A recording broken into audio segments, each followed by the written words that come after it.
Good evening everyone and welcome to today's daily test paper discussion.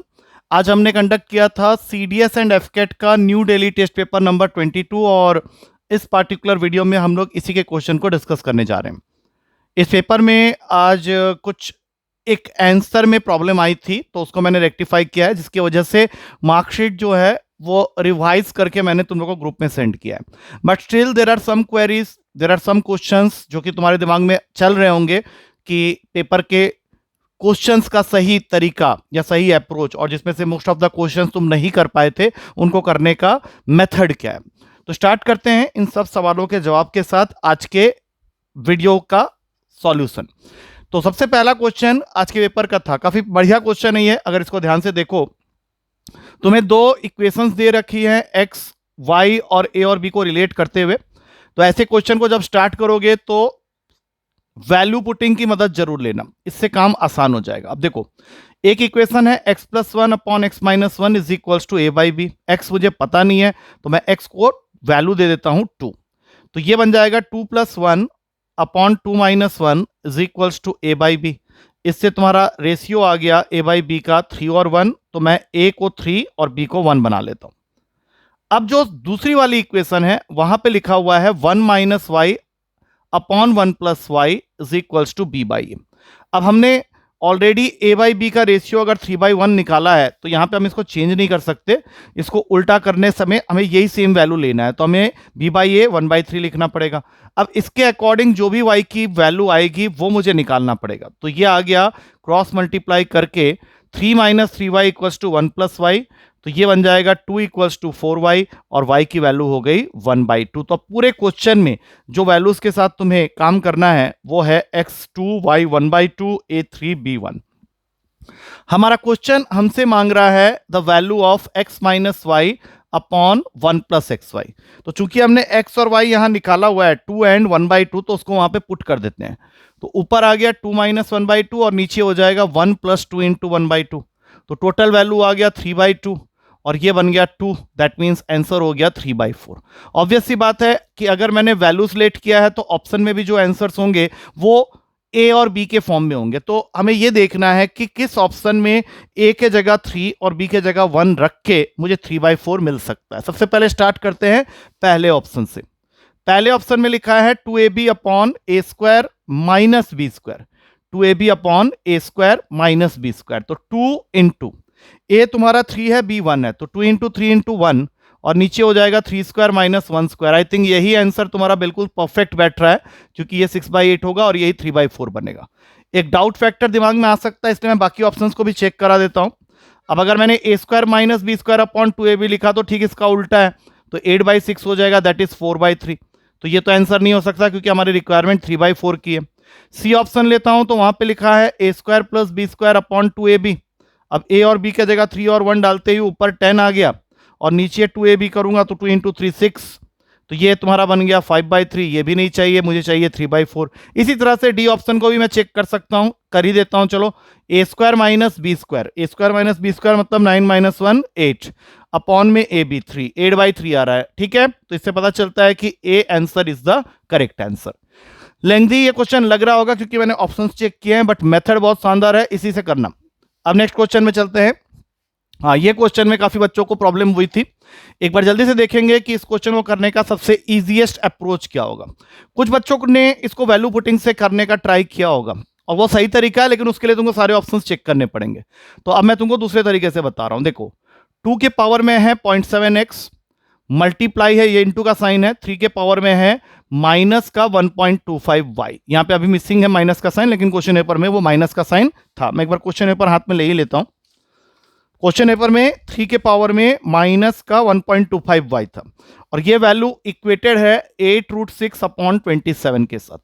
मतलब पूरे question में तुम्हें 2 और 3 की वैल्यूज दिख रही होंगी, तो तुम्हें सारे वैल्यूज को 2 और 3 के पावर्स में एक्सप्रेस करना है। जैसे लेफ्ट हैंड साइड के साथ मुझे कोई दिक्कत नहीं है, 2 के पावर में 0.7x है, लेकिन यहां नेगेटिव पावर है तो मैं इसको नीचे ले जाता हूं, 3 के पावर में 1.25y। अब 8 को मैं लिख सकता हूं 2 का क्यूब और 27 होता है 3 का क्यूब, और इसके अंदर से एक √2 और √3 मैं निकाल देता हूं क्योंकि √6 इज इक्विवेलेंट टू √2 इंटू √3। तो अभी अगर मैं पूरे के पूरे क्वेश्चन को इस तरह से बनाना चाहूं तो देखो, √2 का मतलब होता है 2 की पावर में 1/2, तो 2 की पावर में 1/2 मतलब ये दोनों जब मल्टीप्लाई होंगे तो इनके पावर्स ऐड हो जाएंगे, तो 2 की पावर में 3 + 1/2 हो गया, जो कि बन जाएगा 2 की पावर में 7/2। अब ठीक उसी तरह से 3 के पावर में 3 न्यूमरेटर में, 3 की पावर में 3 डिनोमिनेटर में है, इसका मतलब भी 3 की पावर में हाफ होता है, तो जब ये नीचे आएगा तो -½ बन जाएगा, तो ये बन गया 3 के पावर में 5/2। अब जरा ध्यान से देखो, तुमने ऑलमोस्ट क्वेश्चन सॉल्व कर दिया है, क्योंकि तुम्हारे न्यूमरेटर में जो वैल्यू है LHS में और जो RHS में आए हैं, इनके पावर्स को इक्वेट करना है। तो एक सेट बन गया तुम्हारा 0.7x = 7/2, जिसको मैं लिख सकता हूं 7/10x = 7/2। 7 कैंसिल हो गया, 2x की वैल्यू 10 आएगी और x आ गया तुम्हारा 5। अब एक बार चेक कर लो x5 कहां कहां पे, एक ही ऑप्शन में, तो साफ पता चल रहा है डी ऑप्शन सही होगा, लेकिन y वाले को भी चेक कर लेते हैं। तो y के लिए तुम्हारा डिनोमिनेटर में 3 के पावर में 1.25y है, और यहां पे तुमने निकाला है 3 के पावर में 5/2। तो बेसिस को काटो, क्रॉस मल्टीप्लाई करते ही ये बन जाएगा 2.5y = 5, मतलब y की वैल्यू हो जाएगी 2। तो ये आंसर तुमको दिख गया है, D is the correct answer. अब चलते हैं अगले क्वेश्चन में।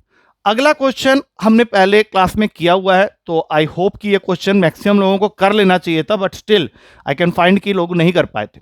ऐसे क्वेश्चन हम इतने कर चुके हैं कि अब तो मुझे ये जुबानी याद हो गए हैं आंसर के साथ में। जब भी ऐसे कोई क्वेश्चन आए और HCF की वैल्यू दे रखी है, तो दोनों नंबर्स को लेट कर लो 5a × 5b, और प्रोडक्ट इसका इक्वल होगा HCF × LCM के साथ में, जो कि क्वेश्चन के अकॉर्डिंग दिया हुआ है 5, LCM इज 495, जो दो नंबर्स थे उनको तुमने लेट कर लिया है 5a एंड 5b। 5 से 5 कैंसिल हुआ, ab की वैल्यू आ जाएगी 495/5, जो कि होता है 99। अब जैसे ही तुमने देखा 99, तो ऑब्वियस सी बात है a 11 होगा और b 9 होगा, जिसकी वजह से तुम्हारा 5a पहला नंबर आ गया 55 और दूसरा नंबर 5b दैट इज 45। तुमको यही पूछा गया था। एक तो तुम्हारा ये कंडीशन सेटिस्फाई होना चाहिए कि सम ऑफ द नंबर्स इज 100, 55 + 45 100 तो होता ही है, और दूसरा तुमसे उसने मांगा है देयर डिफरेंस, तो इनका डिफरेंस ले लो यहीं पे, 55 - 45 that is 10, that means A is the correct answer. I think first 3 questions के बाद मेन क्वेश्चन स्टार्ट होते हैं। अब आते हैं फोर्थ क्वेश्चन में। ये क्वेश्चन भी मैंने पहले पेपर में दिया हुआ है, बट इसके लैंग्वेज को थोड़ा सा चेंज कर दिया था आज। इसमें क्वेश्चन ये कह रहा है कि let S is the set of all prime numbers greater than और equals to 2 but less than 100। मतलब तुमको 2 से लेके 100 तक के अंदर जितने भी प्राइम नंबर होते हैं, हमने काउंटिंग की थी क्लास में 25 होते हैं, तो उनका प्रोडक्ट करना है जिसमें 2 तो इंक्लूडेड है, 2 is included but 100 is not included. वैसे भी क्या इंक्लूड करोगे, वो प्राइम नंबर होता भी नहीं है। तो लेट्स मल्टीप्लाई देम, 2, 3, 5, 7, 11 ऐसे करके चल रहा है। पूरा लिखने की जरूरत नहीं है, अब ये नहीं कि पूरा लिख रहे हो। यहाँ पे तुम एक चीज देख सकते हो कि 2 × 5 करने पे 10 आ जाएगा, जो कि यूनिट्स प्लेस को बना देगा 0। इसके बाद तुम कुछ भी कर लो, कोई भी नंबर से मल्टीप्लाई कर लो, 0 तो फिक्स हो गया तुम्हारा। राइट हैंड साइड में यूनिट्स प्लेस में 0 तो फिक्स हो गया। तो तुम्हें अगर वो ये पूछ रहा है कि multiply all the elements of this S, जिसको तुमने प्राइम नंबर्स माना है ग्रेटर देन और equals to 2 but less than 100, तो कंसेक्यूटिव जीरोस कितने होंगे, तो उसमें सिर्फ एक ही जीरो आ रहा है, तो कंसेक्यूटिव जीरो एक ही होगा। सो करेक्ट आंसर इज 4 का ए। अब आते हैं मोस्ट कंट्रोवर्शियल क्वेश्चन की तरफ, फिफ्थ क्वेश्चन, जो कि मैंने अभी जस्ट चेंज किया है। इसके आंसर को मॉर्निंग में मैंने गलत दिया था, अब इसको अच्छे से सीखेंगे क्योंकि कुछ बच्चे इसमें काफी कंफ्यूज हो गए थे। तो क्वेश्चन को ध्यान से पढ़ते हैं, क्वेश्चन क्या कह रहा है। क्वेश्चन कह रहा है कि average age of a husband and wife eight the time of their marriage. ये नहीं बताया कि शादी हुई कब है, उसने सिर्फ ये बताया है कि eight the time of their marriage the average age of husband and wife was 25 year. तो हस्बैंड प्लस वाइफ का सम टोटल ऑफ एज हो जाएगा 50। इसमें तो किसी को डाउट होनी ही नहीं चाहिए। उसके ठीक 2 साल के बाद a son was born to them 2 years after their marriage. तो अगर 2 साल के बाद बेटा हुआ है तो 50 में 2 ऐड करने के साथ साथ तुम्हें यह भी देखना है कि हस्बैंड और वाइफ के भी तो एज में 2-2 साल ऐड हो जाएंगे। तो हस्बैंड वाइफ और चाइल्ड मिला के ये एज का सम बन जा रहा है तुम्हारा 58। अब इसको अच्छे से देख लेते हैं। पहले चाइल्ड 2 साल का है, हस्बैंड और वाइफ दोनों के एज में तुमने ऐड कर दिया है 2-2 साल, क्योंकि 2 साल के बाद तुम्हारा बच्चा हुआ है। अब ये बात को अच्छे से समझो पहले, क्योंकि यहीं पे क्वेश्चन मेन फंस रहा था कि a son was born to them 2 years after their marriage. After their marriage तो 50 साल at the time of their marriage था, शादी के 2 साल के बाद में अगर बच्चा हुआ है तो बच्चे के एज को तो इंक्लूड करेंगे ही करेंगे, साथ ही साथ, अच्छा ये मैंने थोड़ा गलत ऐड कर दिया, 56 हो जाएगा ये। साथ ही साथ और क्या ऐड हो गया उसके अंदर में, हस्बैंड और वाइफ के भी 2-2 साल उसके अंदर ऐड हो जाएंगे। अब प्रेजेंट, अब ये प्रेजेंट में आ रहा है, present average age of all the three, husband plus wife plus child का प्रेजेंट एवरेज एज कितना हो जा रहा है, 24। मतलब 24 को 3 से मल्टीप्लाई कर लो, ये बन जाएगा 72।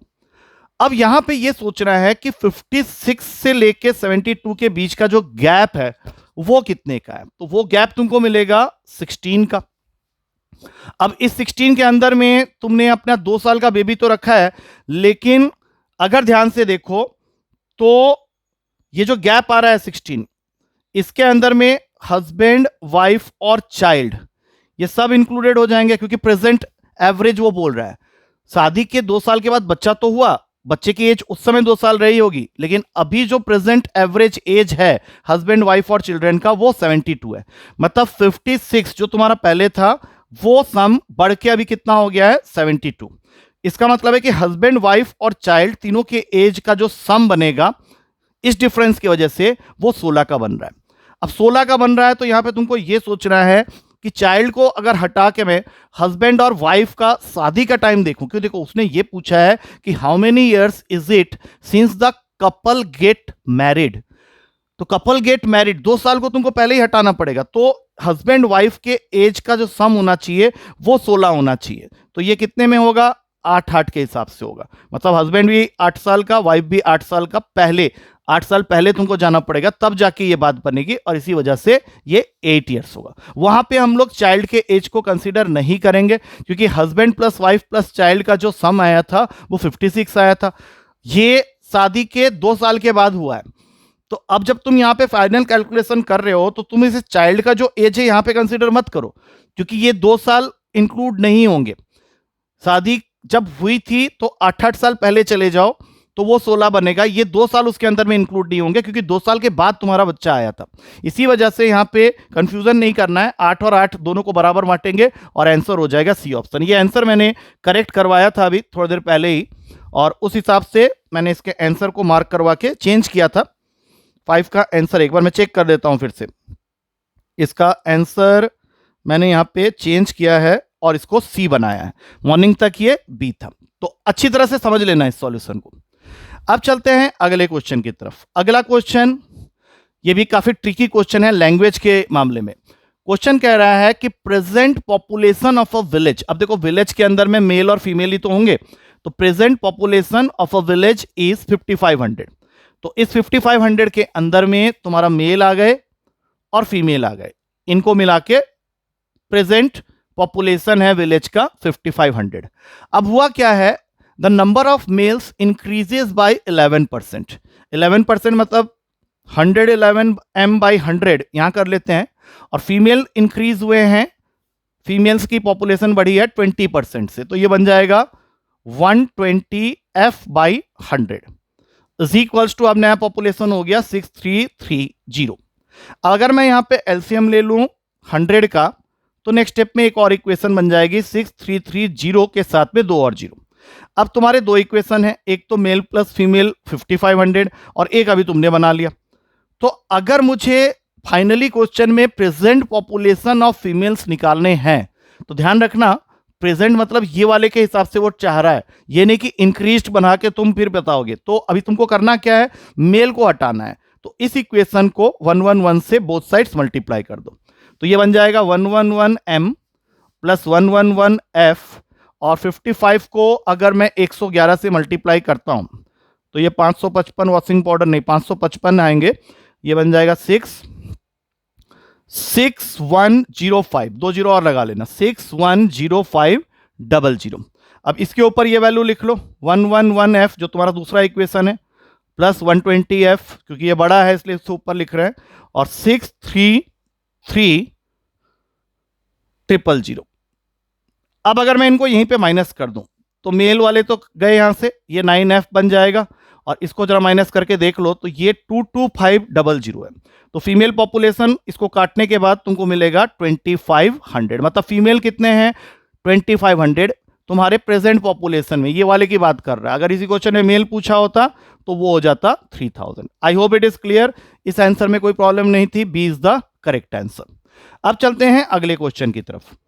अगला क्वेश्चन है, ये इजी क्वेश्चन था, कर लेना चाहिए था क्योंकि ऐसे क्वेश्चन मैंने पहले भी पेपर में दिए हैं, अलग अलग तरीके से दिए। There is a movie which was screened for 3 days, एक मूवी दिखाई जा रही है 3 दिन तक, मंडे, ट्यूसडे एंड वेडनेसडे।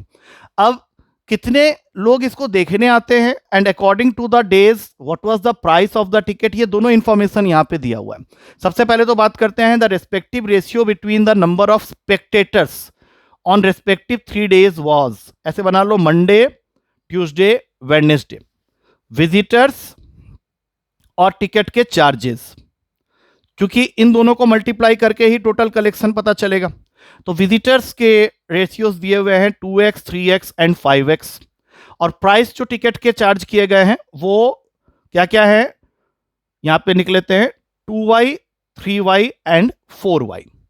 अब कलेक्शन जो हो रहा है उसके बारे में इंफॉर्मेशन इस लाइन में दी हुई है कि difference between the collection on Tuesday and Wednesday. तो कलेक्शन ट्यूसडे में कितना हो रहा है, this is the collection part. अगर मैं इनको मल्टीप्लाई कर दूं तो फर्स्ट डे तो कलेक्शन हो जाएगा 4xy का, ट्यूसडे के दिन कलेक्शन होगा 9xy का, वेडनेसडे के दिन कलेक्शन होगा 20xy का। तुम्हारा क्वेश्चन इन दोनों डेज के कलेक्शन के बीच का डिफरेंस दे रहा है, मतलब 20xy माइनस 9xy, और ये वैल्यू इक्वल है 8800 के। अब ये तुमको क्यों दिया है, ताकि तुम xy का प्रोडक्ट निकाल सको, जिसको हम लोग आगे यूज करेंगे। तो ये तो इजी हो गया काफी, 11xy equals to 8800, that means xy हो गया 800 के बराबर। अब क्वेश्चन फाइनली क्या पूछ रहा है, what was the total amount earned in all the 3 days, मतलब इन सबको ऐड करना है, इन सबको यहीं पे ऐड कर दो, 4xy plus 9xy plus 20xy, तो ये सब मिला के बन जाएंगे 33xy, और xy तुम ऑलरेडी निकाल चुके हो, तो 33 इंटू 800 मल्टीप्लाई करके देख लेना, ये वैल्यू होगा 26,400 रुपए, मतलब तीनों दिन मिला के जो कलेक्शन आ रहा है पब्लिक से वो 26,400, 26,400 सी ऑप्शन में है, पूछने की जरूरत नहीं है, समझ में आ गया होगा। ये काफी ट्रिकी क्वेश्चन था, किया है बच्चों ने इसको, किया था, आई होप बहुत सारे बच्चों ने किया है इसको। तुम्हारे पास में नंबर्स हैं जो कि ABCDEF से डिनोट हो रहे हैं, इसमें तुमको दिया हुआ है AB इक्वल्स टू 1, तो सबसे possible value of A and B for which the product will become 1 is 1 1 each. मैं यहाँ पे चार्ट बनाते हुए जाता हूं, A1 हो गया, B1 हो गया। अब तुम्हारा दूसरा इक्वेशन है BC इक्वल्स टू 1/2, जिसमें से तुमने B को ऑलरेडी फिक्स कर दिया है 1, तो ऑब्वियस सी बात है कि C 1/2 ही होगा, तभी तो प्रोडक्ट BC का 1/2 बनेगा। अब आगे बढ़ेंगे तो CD दिया हुआ है 6, जिसमें से तुमने C को फिक्स कर दिया है हाफ, तो ऑब्वियस सी बात है कि D की वैल्यू हो गई 12, यहां पे लिस्ट में एक और नाम ऐड हो गया D का 12। उसके बाद आगे बढ़ेंगे, D की वैल्यू है 12, जिसमें से तुमने D को डिफाइन कर दिया था 12।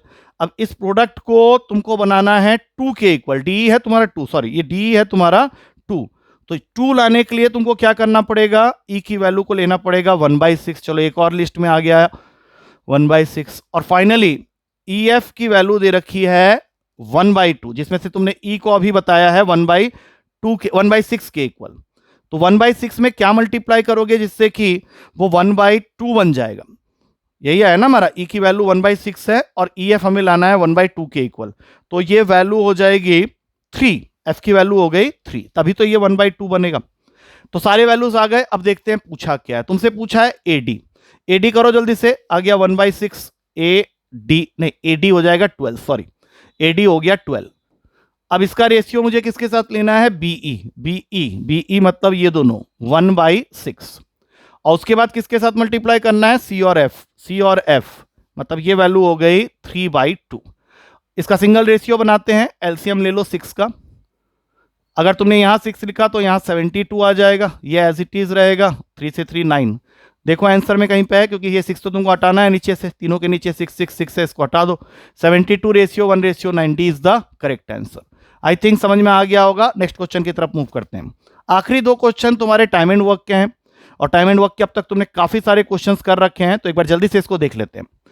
अ man and a boy together can do a certain amount of digging in 40 days. मतलब ये फॉर्मूला जाने वाला है T equals to T1 T2 upon T1 plus T2 में, और ये वैल्यू तुम्हें ऑलरेडी मालूम है। इनके बारे में उसने इंफॉर्मेशन दिया है, क्योंकि जो बॉय और मैन है वो डिगिंग कर रहे हैं। मैन का डिगिंग पावर 8 का है और बॉय का 5 का है। मतलब 8 बार वो वार कर सकता है। गड्ढा खोदना मतलब 8 गड्ढे खोद सकता है, वो 5 गड्ढे खोद सकता है। तो ऑब्वियस सी बात है, जो आदमी ज्यादा गड्ढे खोद सकता है उसको कम टाइम लगेगा काम को फिनिश करने में। तो जो डेज का रेशियो बनेगा वो उसके डिगिंग के स्पीड से इन्वर्स होगा। मतलब अगर डिगिंग रेशियो की बात करें, डिगिंग, तो मैन रेशियो बॉय दिया हुआ है 8:5, वो साफ साफ दिखा रहा है कि मैन बढ़िया है। तो इनको जब डेज हम अलॉट करेंगे तो ये ठीक उल्टा हो जाएगा, इसका 5 हो जाएगा, इसका 8 हो जाएगा। तो ऐसा करो, x पकड़ा दो। तो मैन को मान लेते हैं T1 तो 5x, और बॉय को मान लेते हैं T2 तो वो 8x, और नीचे में आ गया 13x। अब क्या होगा इससे ज्यादा, 8 5 40 है तो कैंसिल ही हो गया, एक एक x काट दो, x की वैल्यू आ गई 13। अब तुमको बॉयज का फाइंड करना है डेज, यही पूछा है, how many days will the boy take to complete the work if working alone. तो ये x की वैल्यू सीधा उठा के डालना है 8x में। तो 8 इंटू 13 आंसर हो गया तुमको 104 दिन लगाने पड़ेंगे। अगर बॉय अकेले काम कर रहा है, उसको पूरा काम कंप्लीट करने के लिए 104 दिन लगेंगे। वही मैन के लिए वो कितना हो जाएगा, तो 5 इंटू 13 कर लेना, 65 डेज में कर लेगा। अब चलते हैं अगले क्वेश्चन में। अगला क्वेश्चन भी बहुत प्यारा क्वेश्चन है, देखो ध्यान से। क्वेश्चन कह रहा है कि a man and a boy can do a piece of work in 24 days. मतलब अगर मैन और बॉय मिलके काम करते हैं, एक मैन और एक बॉय मिलके काम करते हैं, तो काम 24 डेज में हो जाता है। अब if the man works alone for the last 6 days it is completed in 26 days। इसका मतलब क्या हुआ, एक और इक्वेशन यहां बनाते हैं कि मैन और बॉय मिलके 20 डेज तक अगर काम करते हैं और मैन अलोन 6 डेज काम करता है, तब जाके पूरा काम खत्म होता है। ये इसका मतलब हो गया।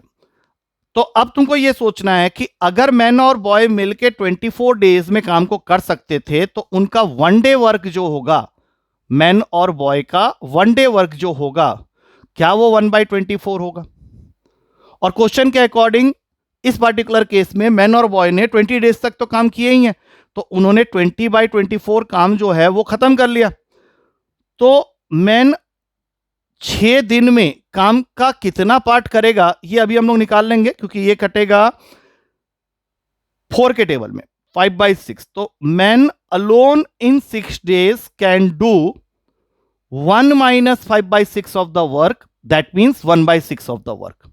तो अगर मैन अकेले 6 दिन में 1/6 ऑफ द वर्क करता है, तो वो पूरा वर्क जो है कितने दिन में करेगा, तो ऑब्वियस सी बात है 1/36 ऑफ द वर्क करेगा।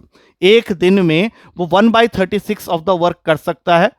तो पूरा काम करने के लिए मैन को लग जाएंगे 36 डेज।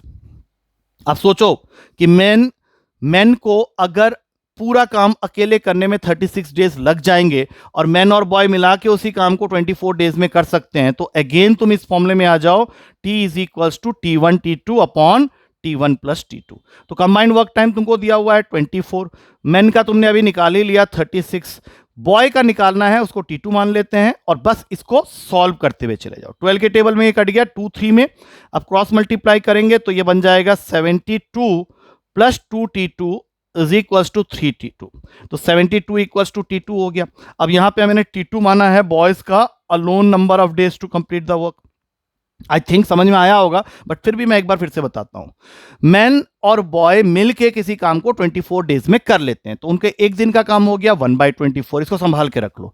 अब इस क्वेश्चन के अकॉर्डिंग ये दोनों साथ में काम करना स्टार्ट तो करते हैं, लेकिन 20 दिन के बाद आखिरी 6 दिन तक मैन अकेले काम करता है, और इसके वजह से तुम्हारा काम कंप्लीट होते होते 26 दिन लगता है। तो 20 यहां पे, 6 यहां पे, काम हो गया कंप्लीट। तो अगर मैन और बॉय के एक दिन का काम 1/24 है और ये दोनों 20 दिन तक साथ में काम करते रहे, तो 20/24 of the work, that means 5/6 of the work तो कंप्लीट हो गया होगा। बाकी 6 दिन आदमी ने कितना काम किया, तो बाकी 6 दिन उसने 1/6 ऑफ द काम किया। मतलब बाकी 1/6 काम को अगर उसने 6 डेज में खत्म किया है, तो उसको पूरा काम खत्म करने के लिए 36 दिन लगते, अगर वो अकेले करता तो तो अगर अकेले करके वो 36 डेज में काम खत्म कर लेगा तो मैन का अलोन टाइम तुमको क्वेश्चन में दिया है 36 और मैन और बॉय का कंबाइंड वर्क टाइम दिया है 24। बस इस इक्वेशन को सॉल्व करो जिसमें T2 मैंने लेट कर लिया है, the number of days boy will take to work the complete the work alone. सीधा फॉर्मूला है, सॉल्व करके 72 डेज आ रहा है। So with this we come to the end of the discussion of this particular session. सारे questions discuss हो गए हैं। अच्छी तरह से इसको एक बार सॉल्यूशन को गो थ्रू करो सो दैट अगर कुछ भी डाउट है तो you can ask me in tomorrow's class. कल मिलते हैं नेक्स्ट पेपर के डिस्कशन के साथ। Till then take care and thank you to all of you.